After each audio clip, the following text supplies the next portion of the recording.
My name is Gideon. I'm 58. I've spent my life shaping raw iron into art in my workshop. I'm a man of few words, the kind of father who expresses love through hard work and silence. I don't like drama, and I certainly don't post my private life online unless something is eating at my soul. But today, I have to speak up. I just got home from my son Paxton's engagement party at a lavish wine estate in Napa. Amidst the scent of old money and high society, I stood there in my best suit, yet I felt like a dark ink stain on a white silk sheet. When the photographer called out, "Both families, please step closer for the official portrait," I smiled and moved forward. However, the mother of my son's fiancée shot a glance at my rough, calloused hands and whispered just loud enough for me to hear. Only parents on the official representative list should be in this frame. I looked at Paxton, hoping he would say something, but he just froze for a split second, gave a forced smile, and placed a hand on my shoulder, gently pushing me back. "Dad, maybe stay out of this one. We'll take a separate one later." In that moment, I went numb. I wasn't even sad. I just realized I had been erased from the very life these hands had bled and sweated to build for him. I quietly set my glass down, walked straight to my car, and drove away, while the laughter roared behind me. But that was just the beginning.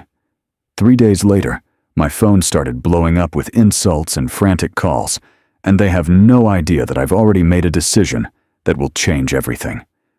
Before I reveal what happened during those 3 days of silence, and how I reclaimed my dignity, please hit that subscribe button and turn on notifications. The most gripping stories of betrayal and the true cost of ingratitude are updated constantly on our channel. Trust me, you won't want to miss how this one ends.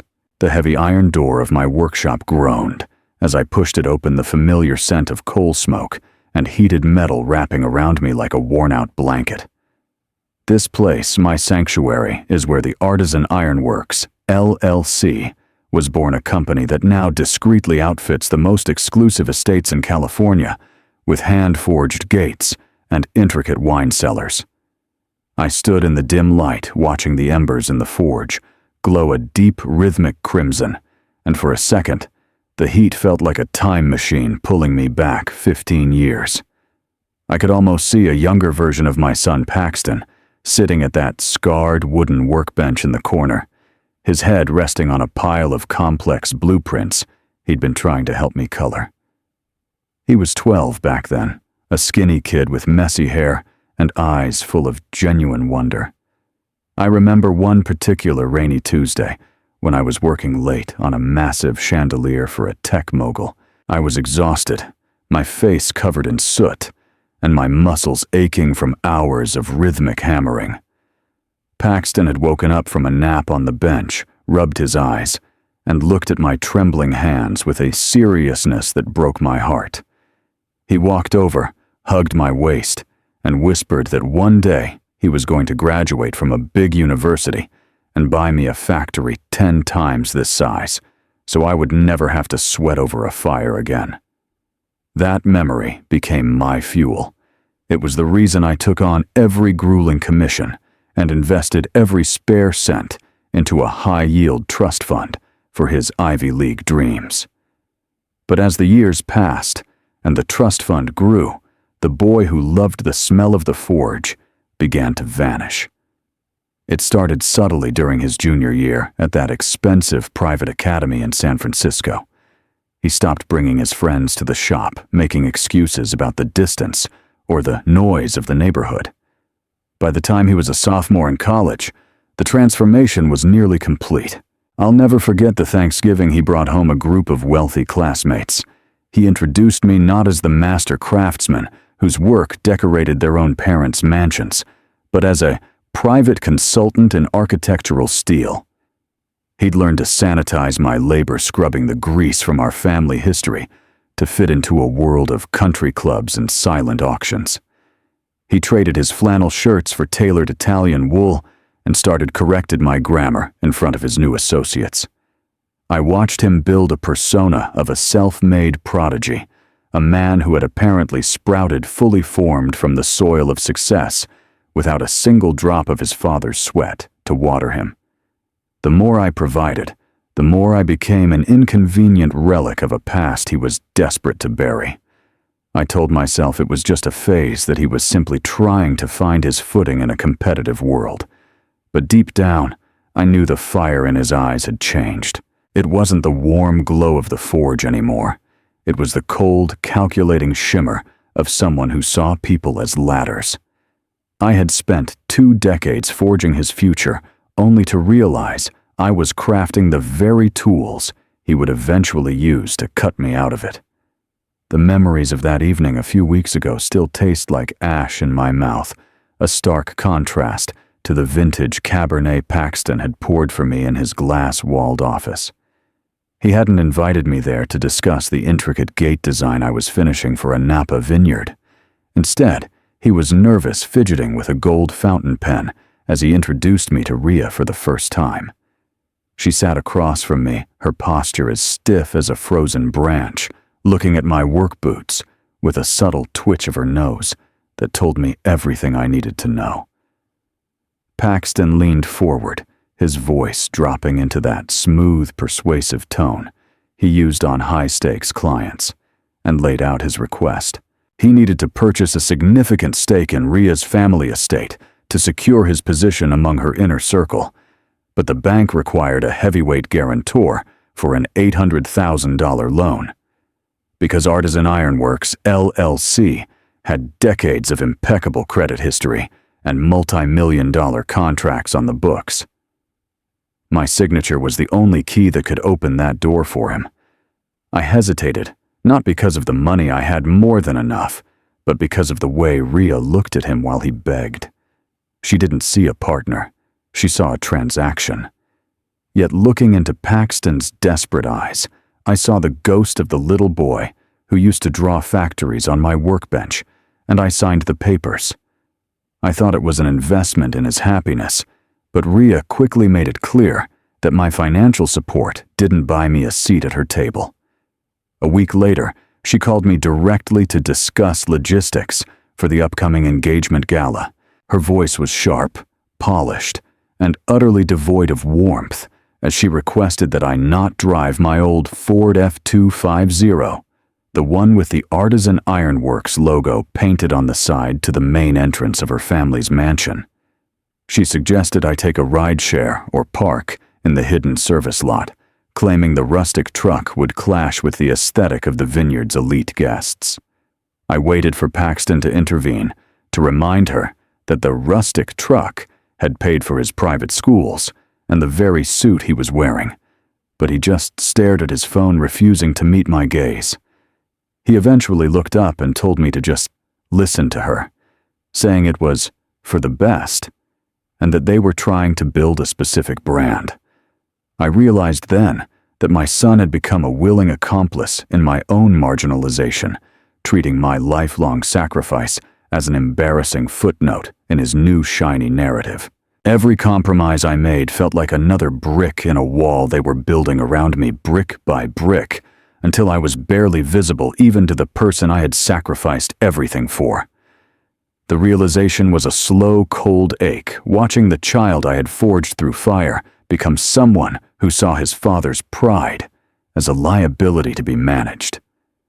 The evening air at the Sterling estate grew colder as the sun dipped behind the rolling hills of the vineyard, casting long, distorted shadows across the manicured lawn. Seeking a moment of quiet away from the clinking crystal and the forced laughter of people who looked through me, I stepped toward the edge of a cluster of towering cypress trees near the stone veranda. I hadn't intended to eavesdrop, but the sound of Paxton's voice, sharp and projecting with an uncharacteristic arrogance, stopped me in my tracks. He was surrounded by a small group of investors and several of Rhea's influential uncles, all of whom were sipping vintage port and nodding with approval as my son held court.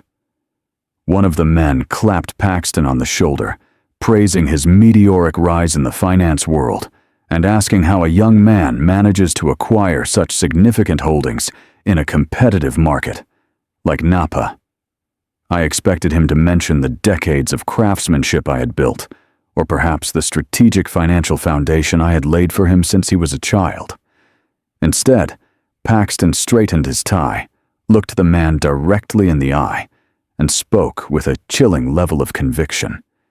He told the group that he had started from nothing, building his entire career with his own 2 bare hands, without ever leaning on family or receiving a single cent of inheritance. He laughed off the idea of parental support, claiming that his success was purely the result of his individual grit and a self-made vision that owed nothing to anyone from his past.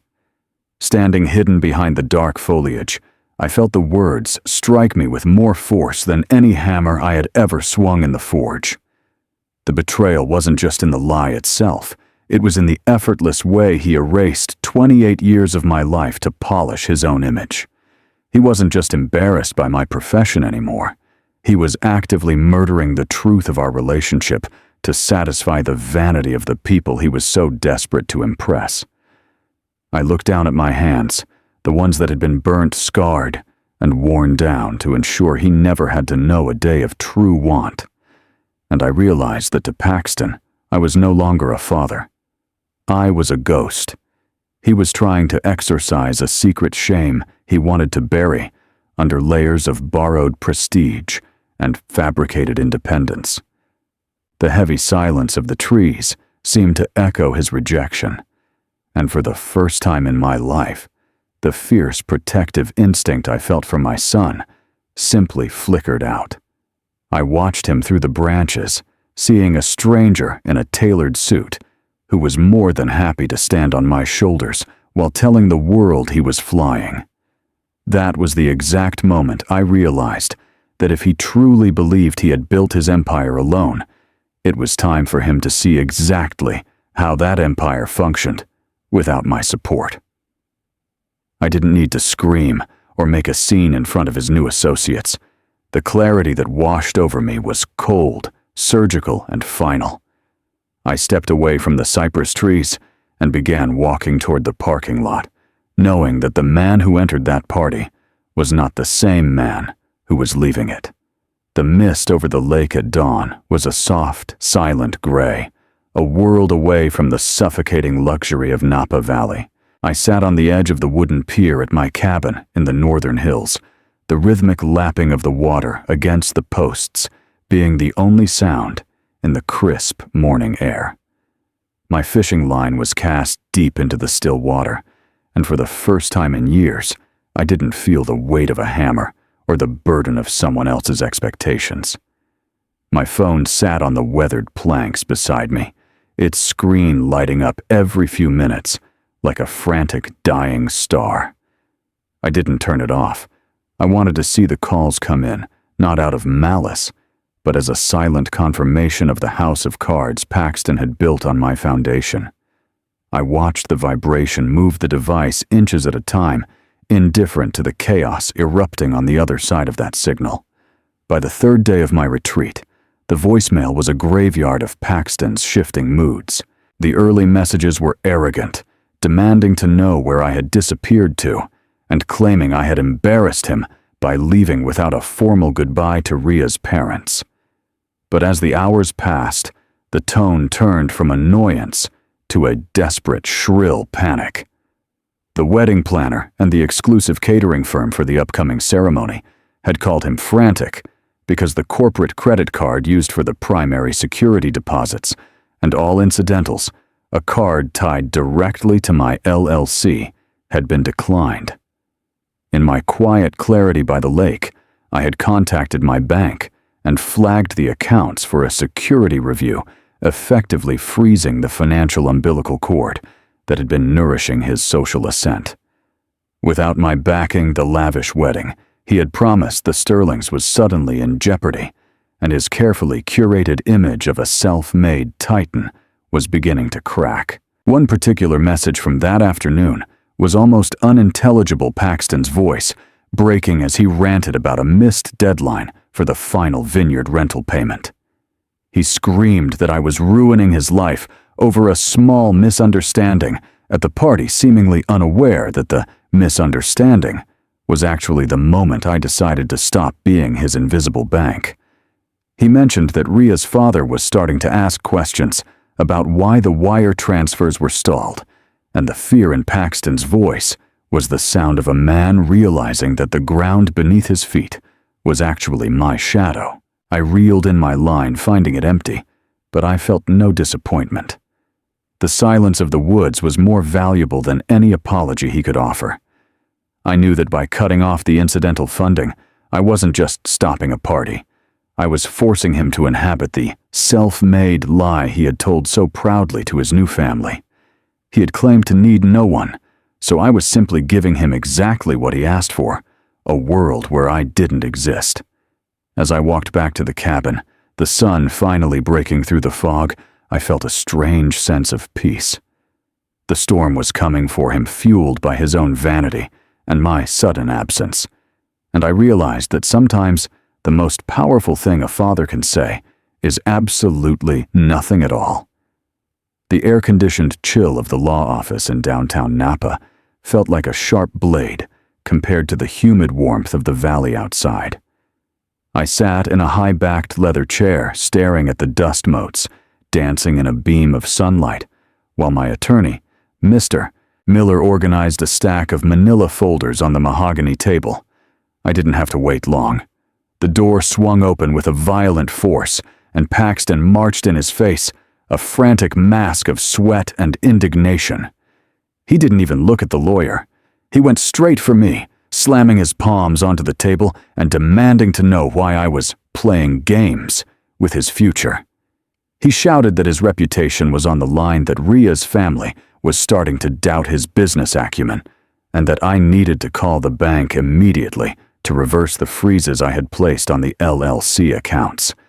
He sounded less like a son and more like a shareholder who had been cheated out of a dividend, his voice rising in a jagged crescendo of entitlement.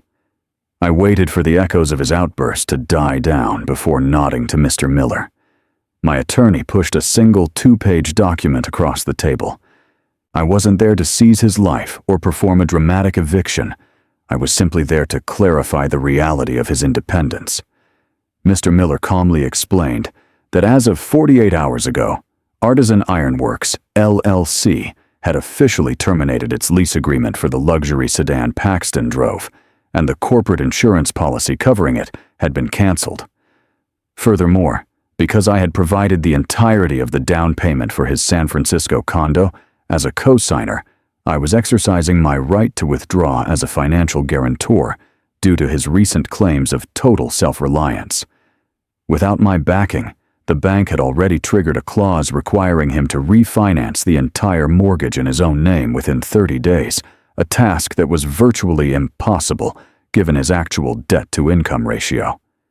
Paxton's face drained of color, his hands trembling as he scanned the cold legal language. The reality hit him with the weight of an anvil. The high-flying life he had flaunted was merely a rented stage, and I was the one who had been paying the theater's rent.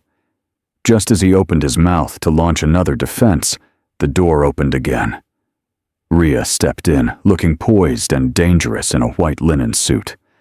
She had followed him there, likely sensing the rot in his stories. She stood at the back of the room, her eyes darting between the legal documents and Paxton's crumbling composure. She asked in a voice as cold as ice if it was true, if the independent wealth he had used to secure his stake in her family's estate was actually just a string of loans and guarantees provided by the father he had tried to hide. The silence that followed was deafening. Paxton tried to reach for her to spin another yarn about temporary cash flow issues, but Ria stepped back as if his touch were contagious. She looked at me for the first time with something resembling respect, or perhaps just a grim recognition of power. I stood up slowly, adjusting my jacket, and told Paxton that since he had told everyone he started from nothing, it was only fair that I gave him the chance to prove it. I walked toward the door, leaving the documents on the table like the wreckage of a storm. As I passed Ria, I saw her pick up the mortgage notice, her expression shifting from confusion to a cold, calculated disgust. I didn't look back at my son. I knew that the man I had spent 20 years protecting was now standing alone in a house of cards that had finally run out of air. The fallout from that afternoon at the law office moved through Napa Valley like a wildfire, swift and unforgiving. Within 2 weeks, the Sterling family issued a cold, formal statement announcing the cancellation of the engagement. In the world of old money and ironclad reputations lying about your lineage is the one sin that cannot be washed away by a tailored suit. Rhea didn't just leave Paxton. Her family ensured that every door he had tried so hard to pry open was slammed shut and deadbolted. Without the financial guarantee of Artisan Ironworks, LLC, the bank called in the high-interest loans Paxton had taken out in secret to fund his lifestyle. His investment firm, citing a breach of ethical conduct and the sudden instability of his personal finances, quietly let him go before the month was out. I heard through the grapevine that his luxury sedan was repossessed in the parking lot of a budget motel, a poetic if brutal conclusion to the self-made myth he had tried to sell the world. I didn't block his number.